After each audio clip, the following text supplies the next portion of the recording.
Hi, I'm Kison with Fundology. Today I'm here with Charles Oppenheimer with Amvest Financial Group. Charles, I wanted to speak to you today about consolidations and roll-up.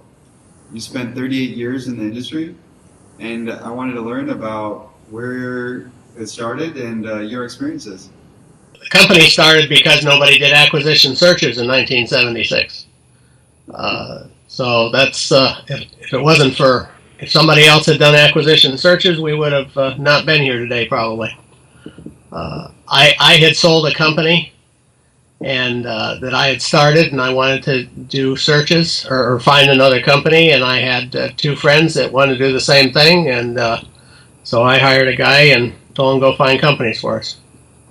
And for the next few years, I owned and bought and sold several companies along with my two friends. And in 1989, we made a strategic decision to sell those companies because they were golfing in Florida, and left the decision to me when we had an offer for 9 of them from a private equity group. And we sold them, or those 9, and sold the rest of them over the next 3 years.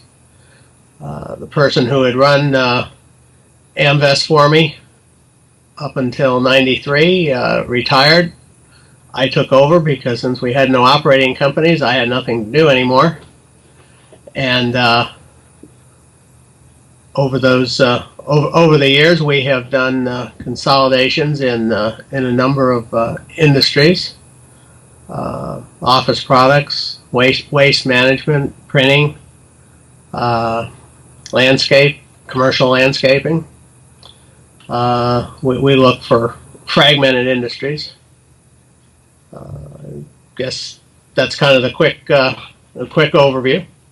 Now, Charlie, could you tell me a little bit about with your client and how they typically engage you? Do they specifically engage you to do searches for companies with a strategy in mind to do roll-ups? Not usually. The roll-ups are generally generated by us on more of an opportunistic basis. Or we've had an executive that has contacted us within a particular industry. Then we go out and find the platform and the add-ons and an equity group to back it. So you've actually identified segments that are fragmented and said, hey, this might be a great opportunity to get in there and do a roll-up, and then actually took that to specific investors, or? Yes, we have. Okay. After we've found all the components. Oh, wow. So really you put the deals together and then found the buyers. That's correct. Could you tell me a little bit about that process for searching for the platform and finding the add-ons? We search for that platform company that's big enough and has the right components within it, financially strong, good EBITDA, and we then see if they are interested in selling, and if they are, then there's our platform. Aside from the financial strength of the company, how about the executives running the company? I'm sorry. Well, does it matter as far as their strength, if they're willing to stay or if they're looking to exit? It depends on whether we have already identified a management team. If we have a management team, then it doesn't matter. They're certainly welcome to stay, and we will have roles for them going forward. If they choose to exit and we have a management team, that's fine. Or if they want to exit and we don't have a management team, we will look elsewhere and find that CEO. Okay, and then from there, you start looking into other companies that might fit or work well as far as a strategy to build the company or to do a roll-up. Yes. Once we've looked at all the components of the platform company and the management team, and part of that process is also identifying how many other add-on possibilities that there are out there. We like an industry where there's lots of them. There's lots to choose from. but then we will look for, again, depending upon the industry, we'll look for compatible companies in some way that either will increase geographic focus or product focus, as well as similar companies that could be possibly merged into the platform company. Okay. Could you explain some of the upside potentials on putting those deals together? Well, obviously, as companies get bigger, there's usually a bigger EBITDA and therefore a bigger exit strategy. But there's a lot of opportunity in most industries for consolidate or for back office consolidation. Often there are opportunities to sell products of the add-on companies and vice versa. And you're bringing a bigger customer base to drive those sales, assuming it is something that has a product. Okay, so you have increasing sales channel and then reducing costs by consolidating some back-end operations. Just consolidating the back-end operations, is there a certain range that the company is typically looking at saving, or does it vary that much? On the industry a little bit. Okay. Some, there just isn't that much back office to save, while others there is a lot of back office. So it depends on the industry a little bit. Okay. Backing up a little further to the multipliers. Now, when we're looking at building the company up with acquisitions to get a higher multiplier, is there certain targets coming in for the acquisitions, and how would that vary for the target multiplier on the exit? Typically typically the exits to a strategic buyer. It can be to a private equity group, but it's usually a private equity group that's going to back the consolidation, and in turn they're going to like to sell to a strategic buyer. And again, depends on the industry, and we will identify some of those before we even go too far to make sure that there are potential exit strategies.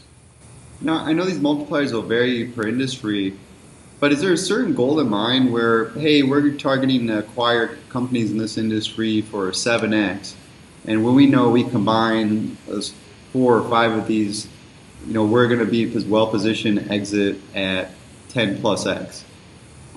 Is that part of the strategy? Well, it's certainly part of the strategy, but we don't want to count on it because a lot of it's going to depend on the economy at the time of the exit. Multiples may have changed. So obviously the more we can get, the better. We know almost no matter what the situation is, we're going to be able to get another multiple over what we're paying on the average. Okay. So then a lot of the other counterparts are going to come in with the operational growth. Correct. And reducing the costs. And then maybe if you don't mind touching up a little bit about the sales channels. And I don't know if you have an example in mind of a specific deal where the companies combined and actually increased the sales channels for their products that really drove growth. Well, we did a consolidation in the pump industry, manufacturing industry, and because of shipping and time and especially on the larger ones where it wasn't easy to FedEx them, for example, we bought the platform company, which was located in the Midwest, and then we immediately did 2 acquisitions, one on the East Coast and the West Coast. They not only manufactured and sold pumps, but they sold a lot of things that were compatible with pumps. As a result of that, we immediately got more sales territory by both on the East Coast and the West Coast, and everybody had more product and items that they could distribute to or sell to their clientele, and that proved to be very, very profitable. Okay. Was there an estimate about how much growth that actually drove by expanding those sales channels? We exceeded it greatly. Okay. We actually, I think that the combined company grew had approximately 62% Wow. increase in sales by opening up all those channels. Wow.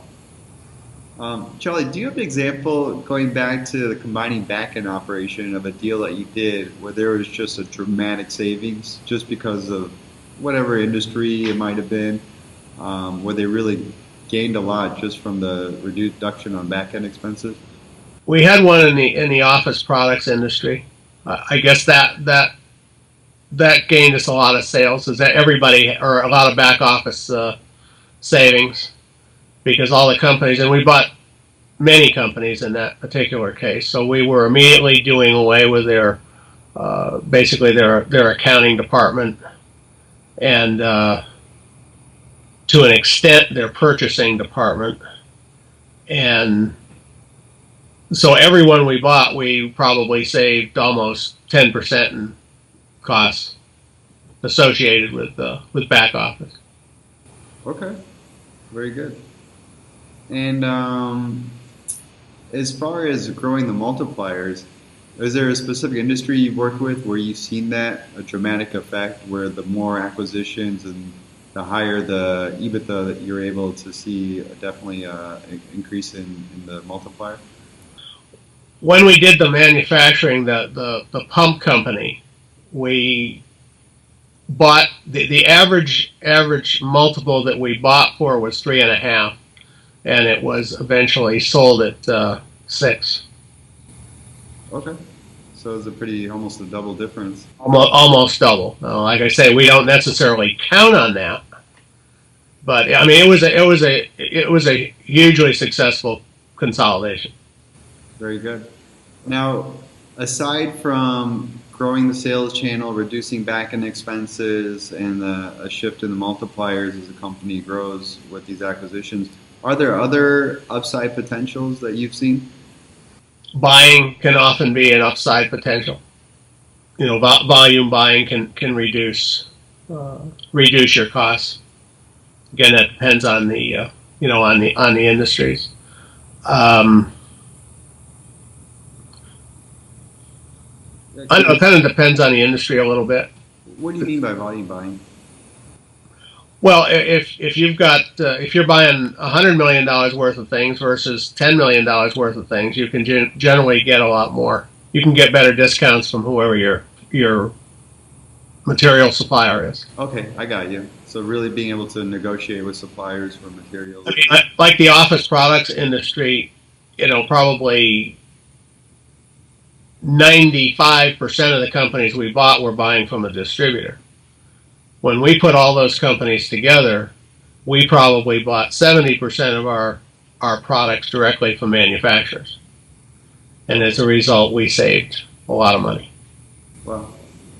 Very good. That's a great example. Oh.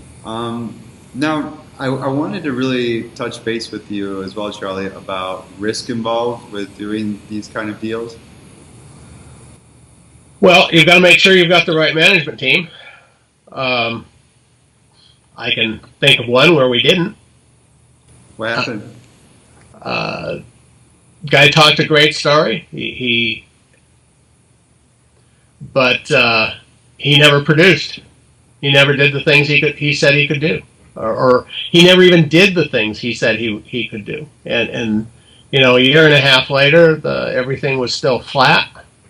There'd been no real growth. There'd been no real anything had gone on, and he had to be replaced. Okay. And he was replaced by an internal executive who turned around and did a wonderful job. We should have used him in the first place. Wow. What are some of the key things to identify that person?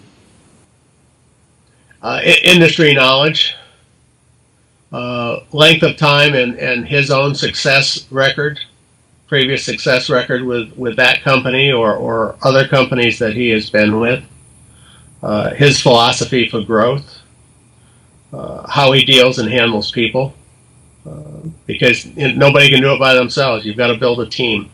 And if he's a team player, then you're probably going to do well. Okay. Charlie, in this current market, where do you see the opportunities to do consolidations? We're doing one in the supermarket, the smaller supermarket chain area right now. It's a tough market because margins are much lower with supermarkets. We currently have 3 companies talking to many others. Another challenge at the space that we're looking at, which is the lower end of the chains, is one that most are owned by families, and it's not necessarily a one-person decision. They may be in the second or third generation, and it is multiple decisions. And we're finding that to be a little bit of a challenge. We are also re-looking at the waste management industry. Well, several years ago, there were a lot of consolidations, and all the little companies kind of went away. And in the meantime, they have started to spring up again. And many of them are with different twists than just picking up your trash. They've got recycling components and other components to waste management. I mean, one that was that was built out, that was done in a lot of years, is Iron Mountain, which is a company that basically shreds documents. I mean, they were a little nobody when they were bought by the equity group, and then they became a huge national company. So the answer is we're always looking. We never know where the next one's going to come from. A couple industries that caught my eye, and I'm very curious to know your thoughts about them. One I would say is the RIA sector, and then 2 is specialty medical clinics, such as dental practices, veterinarian clinics, sleep clinics. I think almost anything in medical can be a good consolidation. I mean, we actually have an equity group that approached us about finding dental practices. The challenge with some of these, especially with the dental ones, is it's very difficult to find that platform that you need to do it. So it may have to be where you put 2 or 3 together to form that platform, and in doing so, that increases the risk. Sometimes companies just don't merge together all that well. That's true. I've seen that as well, where they're just extremely fragmented, and you don't see those chains that would be a good platform to start with. But I'm sure it's out there, and we'll keep looking. Yeah, but true. I would say anything within healthcare makes sense. I mean, look, where HCA, Hospital Corporation of America, became the biggest hospital chain in the country, all backed by private equity money to do that. What do you think about a business like RIAs, where it's very relationship driven, and there might be some things that really shift if there is a transition in ownership? You have to be very careful in that case that there's continuity there.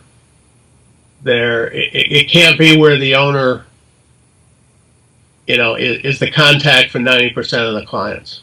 It's got to be a situation where the owner has a minority part of the contacts. He may have brought them all in at one time, but they've been turned off to or turned over to people within the company.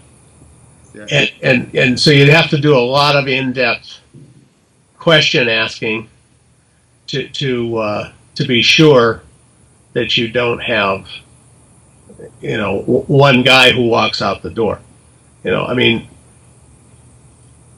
any kind of, as we used to say, we become very leery of intellectual property that walks out the door at night. Architects, engineers, lawyers, accountants, things like that. Although people have certainly found ways around them. I mean, H&R Block ran was it the Horn Law Firm? I think they did all the administrative work for the lawyers at one time. So there are ways to get around those, but you have to be very careful, and you have to watch how you structure your part of the pie. Yeah, it seems like it'd be pretty well planted in the industry to be able to handle it. Especially in that scenario which we discussed, when a lot of these acquisition opportunities are really tend to be evolved around the relationship. Charlie, one other thing I want to discuss with you is that we didn't mention so far was combining companies horizontally versus vertically. And if you could just chime in a little bit about maybe your experiences and what the differences and the success has been between those two strategies. Oh, I think it works very well. I think the biggest issue with that used to be where you controlled all of the components, and then you wanted to be a retailer also, and the people that are then buying from you get mad because you're selling to their competitors, or I shouldn't say that. You're competing with them, with your own retail stores. So I think sometimes you have to make a really good judgment call whether you're going to be better off being at we'll say the manufacturing distribution level versus the retail level. I mean, you don't see a lot of companies that are retailers and manufacturing or sourcing their own products through their own efforts. Okay. Now, have you done quite a bit of deals in that manner, where you're doing more consolidations vertically? We have done some. We have done some of them, and for the most part, they have been successful. I guess would you say the value adds the value adds are very similar between doing the horizontal roll-ups versus vertical? Yes, there's not a lot of difference. Okay, very good. Charlie, I think that's all I have for you. I appreciate the time today. My pleasure. Thank you. Thank you.